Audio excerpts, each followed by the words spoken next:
India മുന്നണിയിലെ 4 candidate ജനങ്ങളെ വിഡ്ഢിയാക്കാനല്ല ഇറങ്ങിയിരിക്കുന്നത്. ഇപ്പൊ ഇതുവരെ 4.5 കൊല്ലം ഇരുന്ന ഒരു MLA പിന്നെ മത്സരിക്കുന്നു, അത് ഇന്ത്യ അലയൻസ്. പിന്നെ കോൺഗ്രസ് 30-40 കൊല്ലങ്ങൾ അവിടെ ഭരിച്ച ആര്യാടൻ മുഹമ്മദ് ജിന്റെ മകൻ മത്സരിക്കുന്നു. എന്തു പറഞ്ഞിട്ട്? നിലമ്പൂർ തിളങ്ങും. ഇതുവരെ തിളങ്ങിയിട്ടില്ല.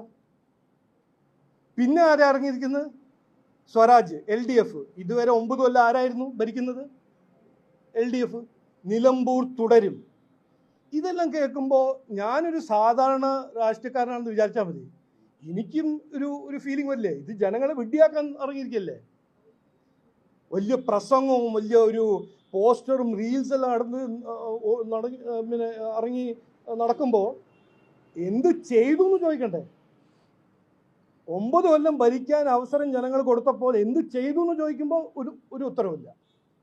അതിൻ്റെ മുമ്പ് കോൺഗ്രസ് എത്രയോ കൊല്ലം ഭരിച്ചതാണ്, നിങ്ങളൊന്നും ചെയ്തില്ല, ഇപ്പോഴാണ് തിളങ്ങാൻ പോകുന്നത്.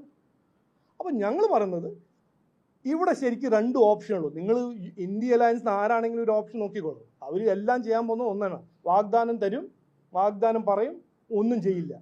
ഞങ്ങൾ മുമ്പോട്ട് വെക്കുന്നത് വികസനം, പുരോഗതി, എല്ലാവരുടെ ഒപ്പം എല്ലാവർക്കും വേണ്ടി അധ്വാനിക്കാനും പ്രവർത്തിക്കാനും ഒരു BJP NDA ഒരു മുന്നണി. അത് ഞങ്ങൾ വാഗ്ദാനമല്ല, ഞങ്ങൾ പറയാനും കാണിച്ചു കൊടുക്കാനും 11 കൊല്ലം നരേന്ദ്രമോദിജീൻ്റെ റിപ്പോർട്ട് കാർഡ് ഞാൻ മുമ്പോട്ട് വയ്ക്കുന്നു.